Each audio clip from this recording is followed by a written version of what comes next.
Black wife texted her mom, "He broke my arm, sent 2 wrong number." Korean Mafia boss replied, "Don't move, I'm coming." Part 3. The children call it the Phoenix Room. The plaque beside the door reads, Transformation Studio, but nicknames have a way of sticking when they capture something essential. Inside, the walls display a timeline of recovery. Photographs of destroyed exhibition spaces after the attack 2 years ago, architectural drawings of reimagined structures, progress shots of rebuilding, and finally, images of the grand reopening celebration. A visual journey from destruction to rebirth. I was arranging new artwork on the timeline, photographs from our latest satellite center in Busan, when Mei Lin appeared in the doorway. At 17, she'd grown from the traumatized 13-year-old who first came to Eastern Sun into a composed young woman with serious eyes and surprising grace. The scars on her forearms had faded to thin silver lines, barely visible unless you knew where to look. Like many of our success stories, her wounds had healed into strength. "Ms. Kim, there's someone asking for you at reception," she said, her voice carrying the slight formality she maintained despite our years of work together. "He doesn't have an appointment." I smiled at the Ms. Kim, a title I both used professionally and found slightly amusing given my continued insistence on maintaining my separate identity alongside my marriage. 3 years with Jae-sun, and I still kept my own apartment, my own bank accounts, my own spaces. Not from lack of trust, but from hard-won recognition that independence and intimacy could coexist without diminishing either. "Did they give a name?" I asked, securing the last photograph on the display board. "He said to tell you it's about a wrong number." My hands stilled. That phrase, our foundation's name, had become well known throughout Seoul, but something in Mei Lin's tone suggested this wasn't a routine inquiry. "I'll be right there," I said, gathering my composure along with my tablet. "Is Luca still in session with the new group?" "Yes, he's doing great with them," Mei Lin confirmed with evident pride in her young mentee. "The 12-year-olds really respond to him. I think because he doesn't talk down to them." At 13, Luca had transformed from traumatized child to peer mentor, using his own recovery journey to help others navigate theirs. His artistic talent had blossomed under continued guidance, his shadowy early works now housed in our permanent collection as powerful documentation of trauma's visual language. From darkness to light, his paintings charted a path others could follow. Walking through Eastern Sun's corridors, I noted the subtle security features integrated into the rebuilding, reinforced walls disguised as architectural elements, strategically positioned cameras concealed within lighting fixtures, panic buttons that resembled ordinary switches. Jae-sun's protective instincts embedded in the structure itself, yet never dominating the healing environment we'd worked so hard to create. The man waiting in reception stood with his back to the door, shoulders hunched beneath a worn jacket, hands thrust deep in pockets. Something about his posture, defeated yet vigilant, triggered immediate recognition. I'd seen that stance in countless survivors, that simultaneous collapse and alertness that spoke of prolonged trauma. "I'm Amara Kim," I said as I approached. "I understand you're asking about the wrong number initiative." He turned slowly, revealing a face mapped with exhaustion and something deeper, grief etched into lines too pronounced for his apparent age. Mid-30s perhaps, though stress had aged him prematurely. His eyes met mine with the particular hollowness I'd come to recognize in those who've witnessed violence too intimate to process. "My sister," he began, voice cracking on the simple phrase. "She tried to reach you 2 months ago." My mind immediately accessed mental archives. Our cases were numerous now, with 3 facilities operating across Seoul and the new Busan location just launched. But certain interventions stood out, particularly those with challenging outcomes. "Sujin Park," I said, recognition dawning. "You're her brother." He nodded, something like surprise flickering across his weary features. "You remember her case?" "Of course." I gestured toward a private consultation room off the reception area. "Would you like to sit down, Mr. Park?" "Jun-ho," he corrected, following me into the softly lit space designed for difficult conversations. "Please, just Jun-ho." The consultation room, like all spaces at Eastern Sun, balanced comfort with functionality. Comfortable seating arranged for conversation without confrontation. Art created by program graduates adorning walls. Nothing clinical or intimidating, nothing that reinforced power imbalances between those seeking help and those offering it. Once seated, Junho's gaze fixed on his clasped hands, knuckles white with tension. They told me you were the one who spoke with her directly. Who convinced her to accept help? I nodded, remembering the text exchange, one of many I'd personally handled that echoed my own experience years before. She reached our crisis line. We dispatched a team to her location. You got her out, Junho acknowledged, a tremor in his voice. Got her medical care. Found her shelter. He finally looked up, eyes glistening. But it wasn't enough. The words landed with physical weight. I'd been in this field long enough to recognize what wasn't being said, what terrible news lay behind that simple statement.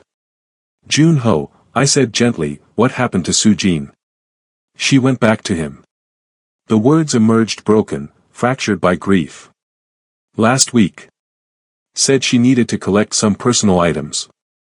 Documents for her visa application. His hands clenched tighter. He was waiting. Had been tracking her somehow. Cold settled in my stomach, the familiar dread of history repeating despite our best interventions, our most careful precautions. The police found her yesterday, Junho continued, each word clearly costing him immense effort. In their apartment. He's gone, fled after. Words failed him, but they weren't necessary. I understood with sickening clarity what had happened. Another woman lost to the cycle we fought so desperately to break, another life extinguished by the particular evil of intimate violence. I am so deeply sorry, I said, the inadequacy of language in the face of such loss painfully apparent. We failed her. Junho shook his head fiercely. No. You tried. You gave her 2 more months of life without fear. Gave me 2 months with my sister as she used to be, before he destroyed her. His voice steadied slightly. I didn't come for blame. I came because she told me what you said to her that night.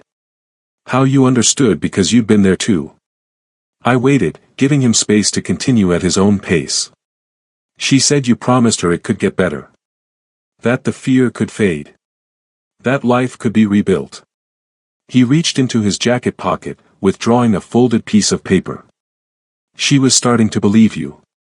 Was making plans. He placed the paper on the table between us. A brochure for nursing assistant training, corners worn from frequent handling. A future Sujin had been considering, a path forward she'd never get to walk.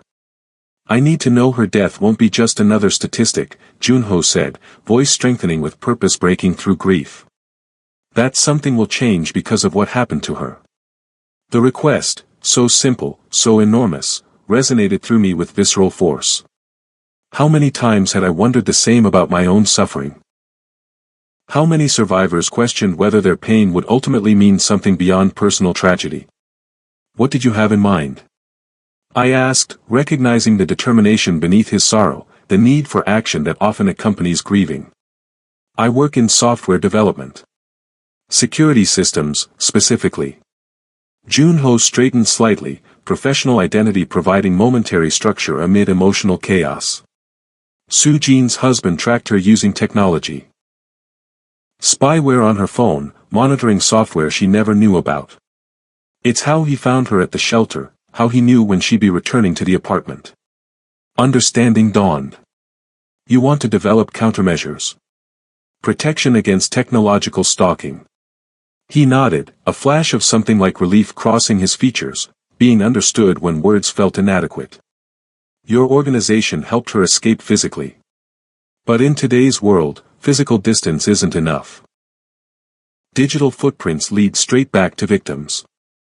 The truth of his observation hit with uncomfortable force. Despite our comprehensive approach, safe housing, legal assistance, financial support, therapy, we hadn't fully addressed the invisible tethers of modern surveillance. A significant blind spot in our protection protocols. We've been developing detection tools at my company, Junho continued, designed to identify monitoring software without alerting the installer. But we need real-world implementation, case studies, refinement based on actual situations rather than theoretical models. I considered his proposal, mind already mapping possibilities, potential integration with existing services, resource requirements. You're offering a partnership? I'm offering purpose, he corrected quietly. For myself. For Sujin's memory. Looking at Junho Park, broken by loss yet reaching toward action. I recognized the same transformative impulse that had driven my own journey from victim to advocate. The same determination to extract meaning from suffering, to convert pain into protection for others. We should discuss this with my team, I said, decision crystallizing. And with my husband. His resources could accelerate development and implementation considerably. Something like hope flickered across Junho's exhausted face. Not happiness, not yet, perhaps not ever again completely, but purpose. Direction amid devastation. Thank you, he said simply. Sujin said you were different. That you actually understood. As I arranged for immediate follow-up meetings, secured temporary accommodations for Junho whose apartment held too many memories of his sister, I felt the familiar dual weight of responsibility and possibility. Each failure hurt profoundly, each opportunity to improve our approach mattered equally. Later that evening, as Seoul's skyline transformed into its nightly constellation of lights, I shared Junho's story with Jae-sun as we prepared dinner in our penthouse kitchen, his domain where he still insisted on cooking traditional recipes passed down through generations of Kim family women. He raises a critical vulnerability in our protection protocols, Jae-sun observed after absorbing the details, his hands never pausing in their precise vegetable preparation. Technological tracking has evolved beyond our current countermeasures. It's not just about Sujin's case, I said, leaning against the counter beside him. I've noticed a pattern in our recent failures. Women who seemed safely extracted suddenly located by their abusers, often through digital means we hadn't anticipated. Jae-sun's knife stilled momentarily. How many cases show this pattern? 4 in the past 3 months. All involving men with resources, connections. I turned to face him directly. All cases where we initially succeeded in extraction and relocation, only to have security compromised later through sophisticated technological tracking. That suggests more than individual determination, Jae-sun said, analytical mind immediately identifying implications. Potentially shared methodologies, coordinated approaches. My thoughts exactly. These aren't isolated instances of persistent abusers. They're displaying technical capabilities beyond what individuals typically access. I accepted the cup of tea he offered, warming my hands around it. As if they're receiving external support. Jae-sun was silent for a moment, contemplating this information with the focused intensity I'd come to recognize as his strategic assessment mode. I'll have Min-ho investigate discreetly. Look for connections between these cases, shared associations, common resources. The following day brought unexpected development. Junho arrived at Foundation headquarters for his first meeting with our technical team, his expression more animated than during our initial encounter. I've been analyzing your security architecture, he said without preliminary exchange.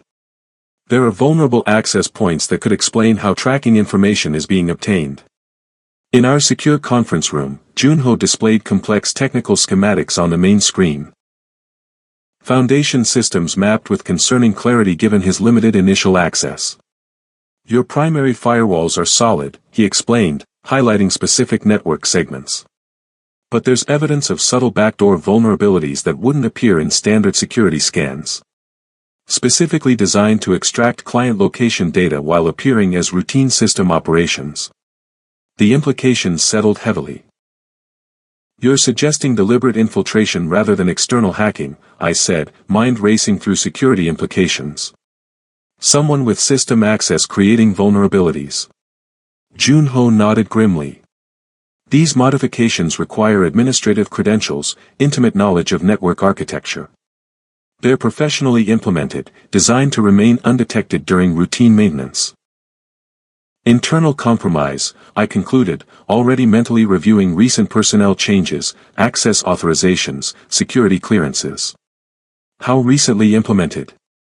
Within past 4 months based on code signatures, Junho replied, fingers flying across keyboard to display technical evidence. Whoever did this has significant expertise, corporate-level security experience rather than amateur work. I immediately contacted Minho, outlining the situation with efficient precision. His response was immediate, security team dispatched to headquarters, systems isolated to prevent further compromise, investigation initiated with characteristic thoroughness.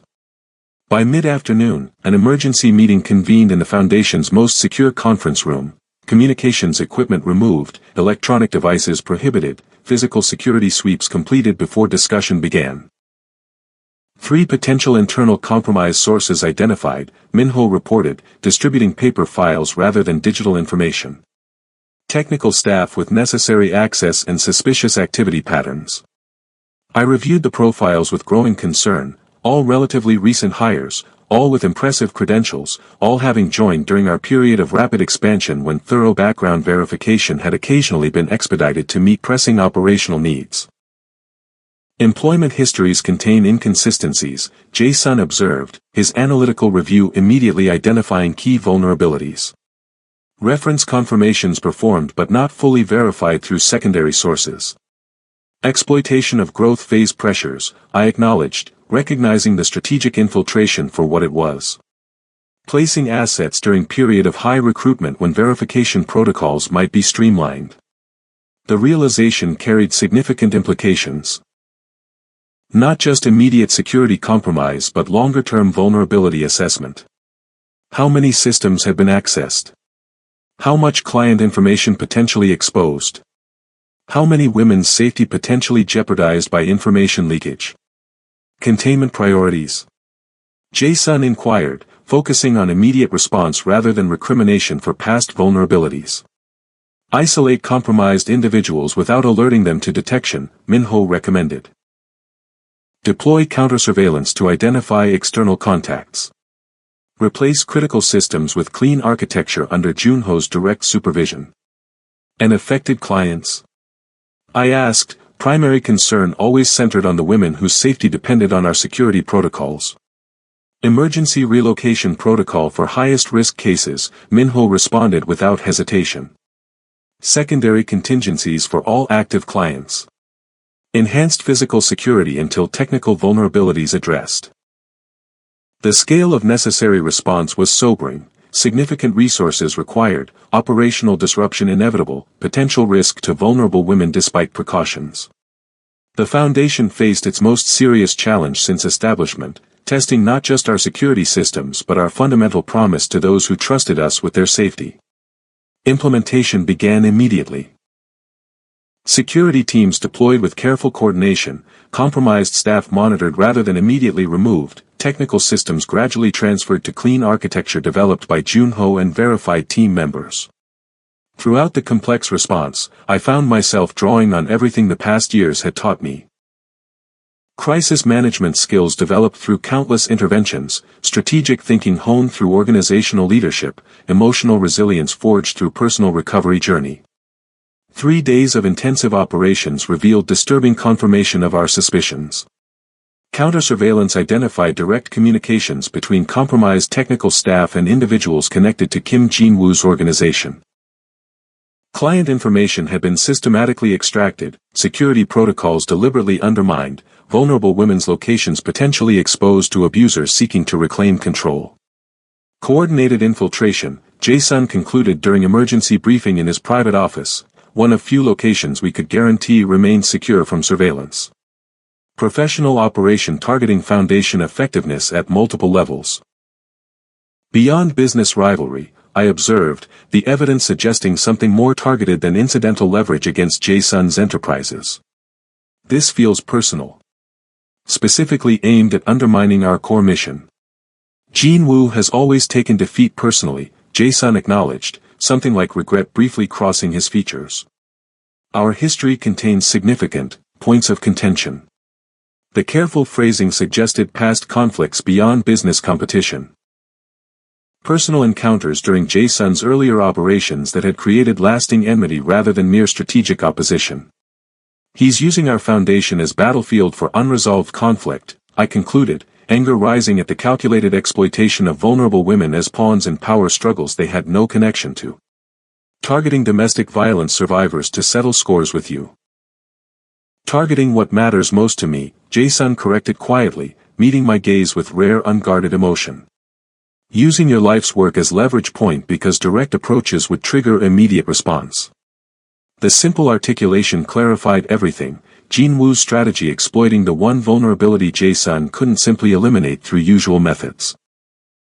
Using the Foundation's legitimate operations, its ethical constraints, its commitment to legal methods as strategic advantage against someone who would otherwise respond with immediate, decisive force. So we're facing coordinated opposition from two directions simultaneously, I summarized, organizing complex threat landscape into actionable assessment. Networked abusers sharing counter-surveillance techniques to maintain control over partners seeking freedom. And professional operatives deliberately undermining our security systems to compromise client safety as leverage against your business interests. Effectively using each other's resources for mutual benefit, Jae-sun confirmed. Abusers gaining professional support for technological tracking. Jin-woo gaining proxy pressure points without direct engagement. The calculated exploitation of vulnerable women as tactical assets in power struggles filled me with cold fury. The particular anger that came from witnessing patterns of control and manipulation replicated at systemic level. This ends, I said with quiet certainty, decision crystallizing from complex emotional and strategic assessment. Not just containment or defense, but decisive resolution. Jae-sun studied my expression with careful attention, recognizing the shift in my usual balanced approach. What are you proposing? Comprehensive response addressing both threat vectors simultaneously, I replied, strategic clarity emerging from justified anger. Technical countermeasures implementing Junho's security architecture across all systems. Operational security overhaul eliminating compromised personnel and enhancing verification protocols. And Jin-woo? Jae-sun asked, the question carrying layers of meaning we both understood perfectly. Direct engagement, I said firmly, moving beyond my usual preference for indirect approaches. Make clear that targeting vulnerable women crosses boundaries that won't be tolerated, regardless of business conflicts. Something like approval flickered across Jae-sun's features, recognition of necessary decisiveness rather than satisfaction at potential confrontation. I can arrange that conversation, he offered, voice carefully neutral despite the significance of my shift toward more direct methods. We arrange it together, I corrected, decision forming as I spoke. This isn't just your business rival targeting your interests. This is direct attack on my life's work, on women who trust our protection. I participate in establishing consequences. Surprise briefly registered in Jae-sun's expression. Not at my resolve but at my willingness to engage directly in aspects of his world I'd previously maintained distance from. Our partnership had always included certain boundaries, domains where each maintained primary authority, approaches that respected different ethical frameworks. You understand what direct engagement with someone like Jin-woo entails, he said carefully, neither encouraging nor discouraging but ensuring fully informed decision. The methods. The potential consequences. I understand perfectly, I confirmed, meeting his gaze steadily. Just as you've respected my boundaries regarding Foundation operations, I've respected yours regarding certain business matters. But this situation crosses those boundaries. Creates intersection requiring joint response. Jae-sun considered this thoughtfully, weighing implications with characteristic thoroughness. Your direct involvement changes parameters significantly. Creates different strategic landscape than if I addressed this through established channels. Precisely, I acknowledged. Jin-woo expects you to respond as you have historically, through power dynamics he understands and has prepared for. My participation introduces unexpected element. Strategic advantage through unpredictability, a concept Jae-sun appreciated immediately, his slight nod indicating recognition of tactical soundness despite personal reservations about my involvement. If you're certain, he said finally, concern for my well-being evident beneath strategic assessment. I've never been more certain, I replied simply. Some threats require direct confrontation rather than indirect management. You taught me that years ago. The reference to our beginning, his immediate, decisive intervention when Marcus threatened my life, carried particular significance in current context. Sometimes protection required force rather than diplomacy, confrontation rather than accommodation. Implementation proceeded with characteristic efficiency. Junho's security architecture deployed across clean systems, compromised personnel quietly removed while counter-surveillance monitored their external contacts, affected clients relocated with enhanced protection protocols. Simultaneously, Minho arranged the meeting that would address root causes rather than merely symptoms. Direct engagement with Kim Jin-woo regarding boundaries that could not be crossed regardless of business rivalries or personal grudges. The selected location reflected careful strategic calculation, neither Jae-sun's territory nor Jin-woo's, but neutral ground with historical significance to both. A traditional tea house owned by elderly woman who had known both men's grandfathers, whose establishment had served as occasional meeting place for discussing matters outside official channels. Madame Cho maintained strict neutrality, Jae-sun explained as we arrived in unmarked vehicle, security team establishing perimeter without visible presence. Her establishment has hosted negotiations between rival factions for generations. All parties respect her boundaries. The tea house itself embodied traditional elegance, centuries-old architecture maintained with meticulous care, interior spaces arranged for both beauty and discretion. Private rooms separated by paper screens thin enough to ensure occupants remained aware of surroundings but thick enough to muffle conversation details. Madame Cho herself, diminutive, white-haired, carrying dignity that commanded immediate respect, greeted Jae-sun with familiar formality that suggested long acquaintance balanced with professional distance. Kim SSI, she acknowledged with slight bow. It has been some time since you honored my humble establishment. Too long, Madame Cho, Jae-sun replied with genuine respect. Your tea house remains unmatched in both quality and discretion.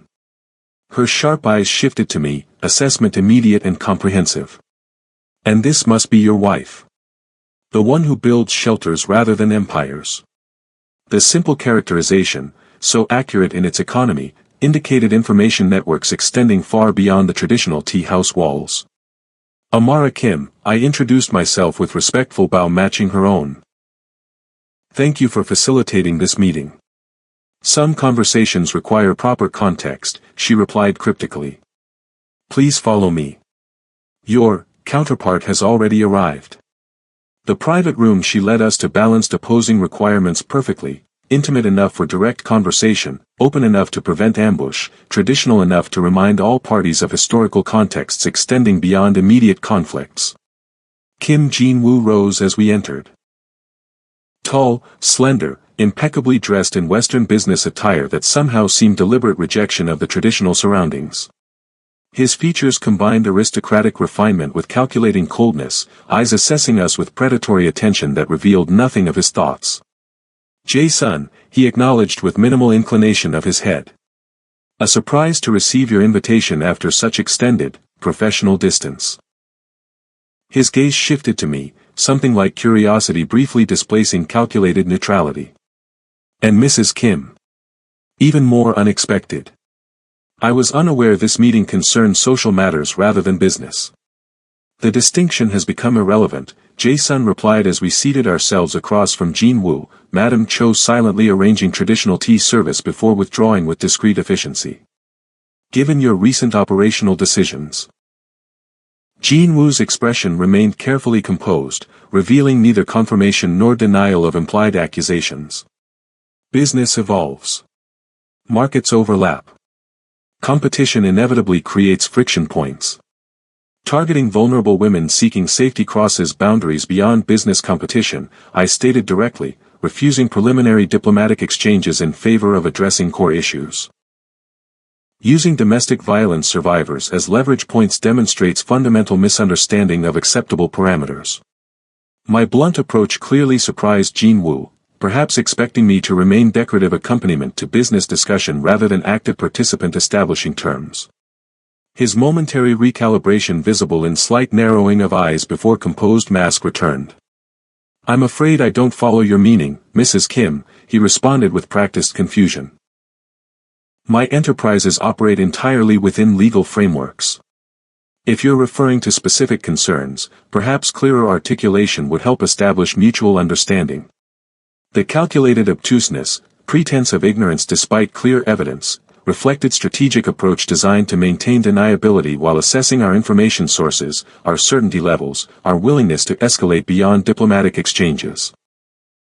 3 of your security operatives infiltrated the wrong number initiative's technical division, I stated with precise clarity, eliminating ambiguity. Client information was extracted, security protocols compromised, vulnerable women's safety deliberately endangered. Simultaneously, you provided technical support to network of abusers connected through Seoul Business Association Inner Circle, facilitating technological stalking of women attempting to escape violent relationships. The detailed specificity clearly surprised Jin Woo, evidence of intelligence beyond what he'd anticipated, confirmation that his operations had been identified with granular precision rather than general suspicion. Serious accusations, he observed after brief recalibration, tone remaining carefully neutral despite visible tension in his posture. Though entirely without substantiation, of course. Business rivalries often generate misinterpretations of coincidental patterns. Your operative Choi Hyun-woo executed Park Sang-min after his wife's murder, Jae-sun stated flatly, transitioning from implication to direct accusation.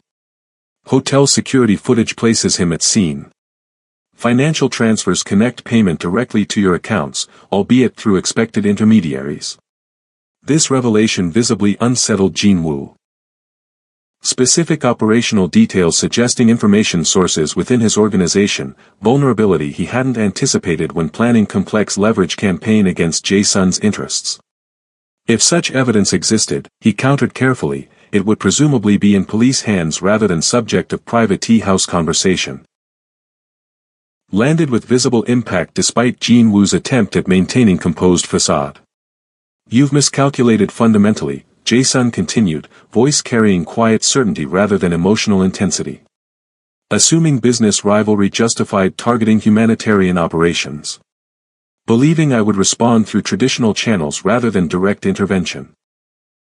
Most significantly, I added, maintaining direct eye contact with Jin Woo, concluding that women seeking safety represented acceptable collateral damage in unrelated power struggles. Jin Woo studied us both with recalibrating assessment, clearly recognizing miscalculation in strategic approach, underestimation of both information gathering capabilities and willingness to establish direct consequences beyond business maneuvering. If operational overlap has occurred, he offered cautiously, beginning strategic retreat without direct acknowledgement, it represents unfortunate coincidence rather than deliberate targeting. Clarification of boundaries would naturally benefit all parties involved. The calculated ambiguity, neither admitting actions nor denying future adjustment, represented classic face-saving positioning while recognizing untenable strategic situation. Boundaries are being clarified presently, Jae-sun stated with quiet finality. The wrong number initiative and all affiliated operations are permanently outside acceptable strategic targeting. Women seeking safety from domestic violence are not legitimate leverage points regardless of business conflicts or historical grievances. Violation of these boundaries will trigger comprehensive response, I added, ensuring complete clarity regarding consequences.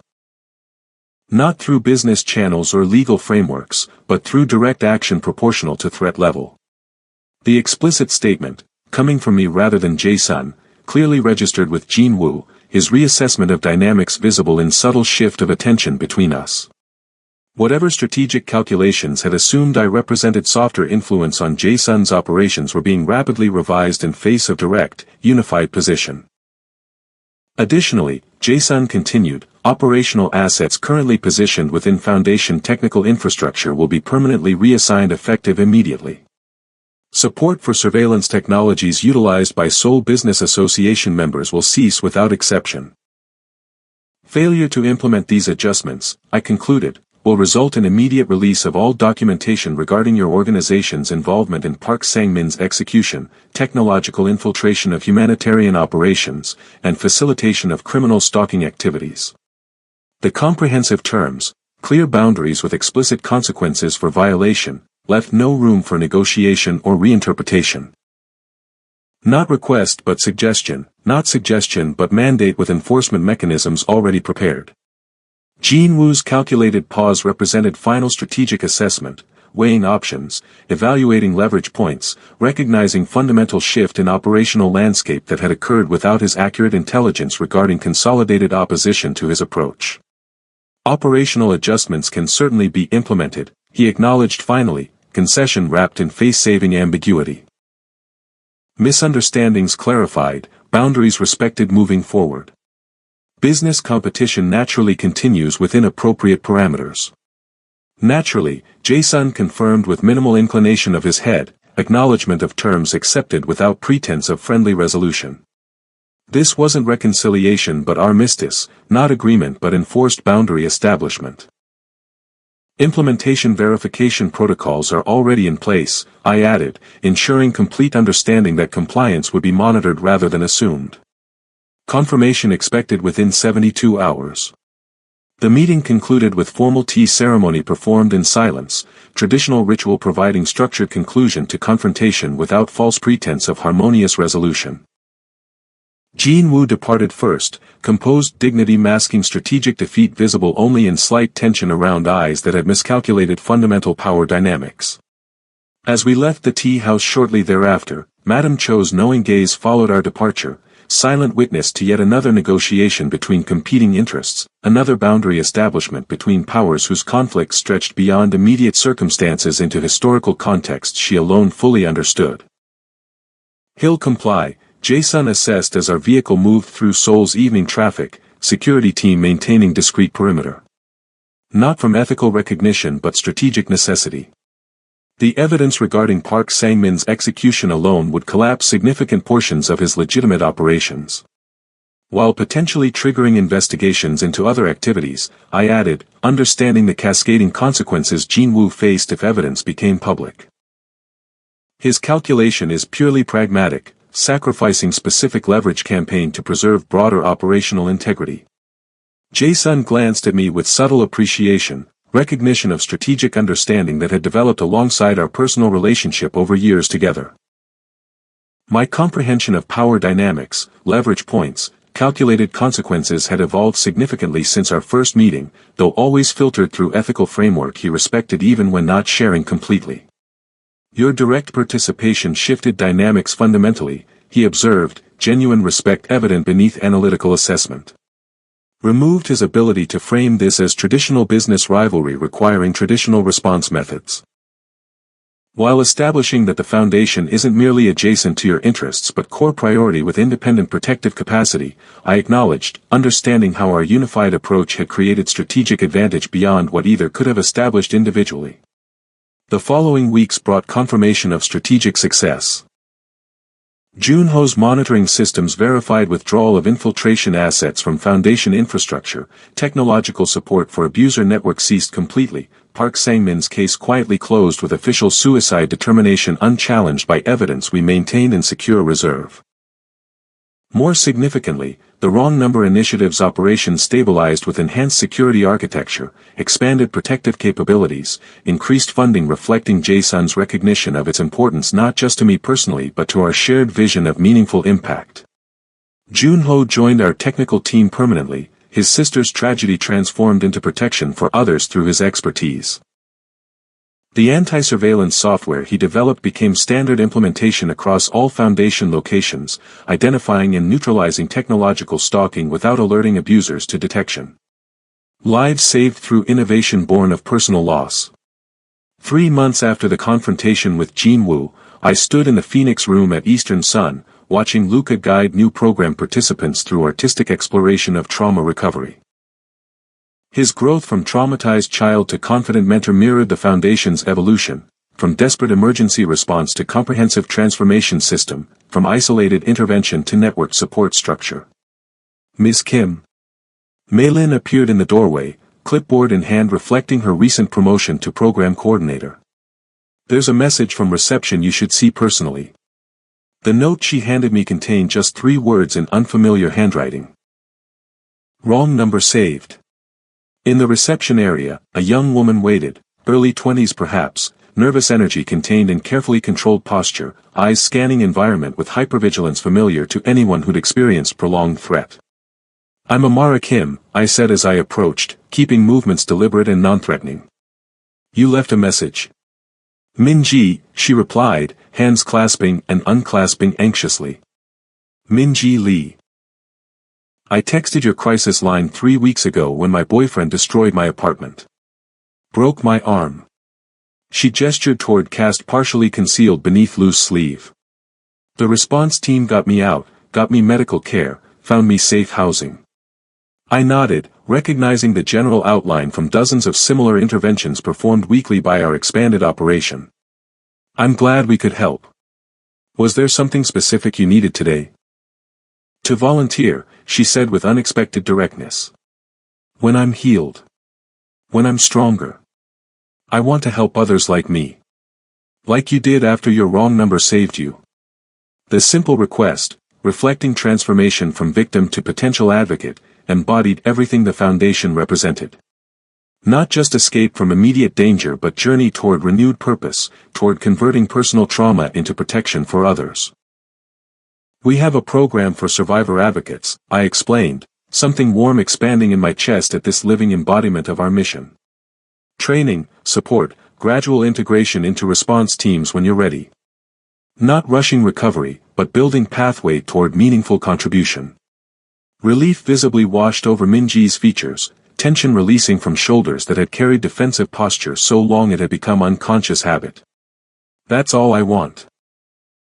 To make meaning from what happened. To help it save others instead of just destroying me. The articulation, so precise in its capturing of recovery's essential alchemy, reflected understanding beyond her years, wisdom forged through suffering yet oriented toward healing rather than bitterness. The wrong number that saved me has become something I never imagined, I told her, abandoning formal organizational response for personal connection. A network bigger than any individual, stronger than any threat, capable of transforming thousands of lives beyond my own. Because you made it that way, Min-ji observed with surprising perception. You could have just escaped and disappeared. Instead, you built something permanent. As I arranged for Min-ji's introduction to our Survivor Advocate program, scheduled her initial training sessions, connected her with appropriate support resources, I found myself reflecting on the journey from that desperate bathroom text years ago to this moment of organizational maturity. The wrong number that had connected me to Jae-sun had expanded beyond personal rescue into systemic transformation.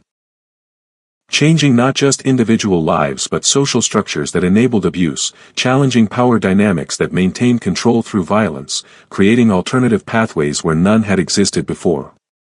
That evening, in the quiet of our shared penthouse terrace overlooking Seoul's illuminated expanse, I shared Min-ji's story with Jae-sun, another survivor beginning transformation from victim to advocate, another life redirected toward purpose rather than defined by trauma.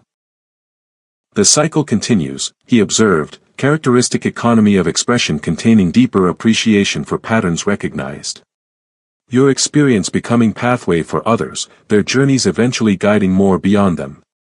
Expanding ripples from single point of impact, I agreed, leaning slightly against his shoulder as we contemplated the city below, countless lives intersecting in patterns visible only from distance, only over time. A wrong number that keeps connecting in ways we never anticipated. His arms settled around my waist, solid, steady, neither constraining nor possessive but simply present. Partnership embodied in physical gesture mirroring our evolving relationship across all domains. Not wrong at all, he corrected gently. Precisely right connection at precisely right moment. For both of us. The simple observation contained profound truth. What had seemed random chance, desperate error, mistaken communication had actually represented perfect alignment of need and response, of crisis and capacity, of broken reaching toward healing at exact moment healing became possible. Below us, Seoul continued its endless movement, lives intersecting, separating, transforming in patterns too complex for any single perspective to fully comprehend. Among those countless stories unfolded hundreds directly touched by the Foundation's work. Women finding safety, children healing from trauma, families rebuilding from shattered beginnings. All because years ago, terrified and desperate, I'd texted the wrong number, and a Korean Mafia boss had replied, "Don't move. I'm coming." The most beautiful mistake I'd ever made. Subscribe for more stories of transformation and healing.